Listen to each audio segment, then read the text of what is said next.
ya mauaji ilipita. Tafadhali hatutakubali mtu yeyote kuuawa hapa Kisii. Sio nini mimi nimebadilisha port. Baba, unapokuwa rais wa Afrika, ongea na Rais Ruto, mwambie aachane, ambia watu waachane na sisi tufanye biashara ya amani.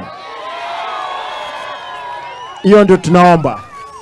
Ni wangapi wanatakia baba kila laheri anapokwenda AU?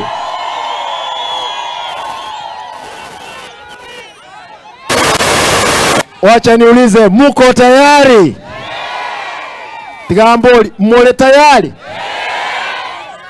Kaki abantu mbache gotogosagaiga abantu bagoche metinyebero mwako yo mubagende batige gusiye toke undete etogotenena no eno bosubole bwense abantu bayitegeta amanyinga kumakonyo obusubole totenene tokonya gusiye enyagitali mata hiyo hospitali watu walikuwa watoto wadogo wanakufa 50 juu ya 100 wakati wamezaliwa.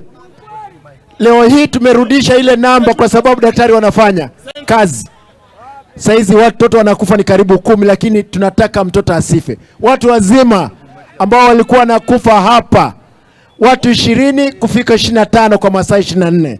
Leo hii utapatikana mtu mmoja ama watatu kwa siku, lakini wamegeuka, wameenda wameambia madaktari hapa, gomeni watu wakufe. Nauliza, ni damu ya nani mnatafuta?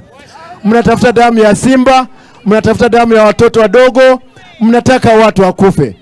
Nataka niseme, mimi nitasimama na ile mifereji ya wizi lazima niikatishe au watu wakauke. Nikubalie niachie hapo, lakini nitakaa ngangari. Nitasimama ngangari. Mnataka nisimame vilivyo? Nimetishiwa, siku moja nitaelezea, nitaweka clips mahali wanaongea vile wanataka kufanya hata mauaji, na kila mtu atayasikia kwa sababu yoyote tumeyapata. Nikubalie nimpe baba Raila Amolo Odinga atusalimie.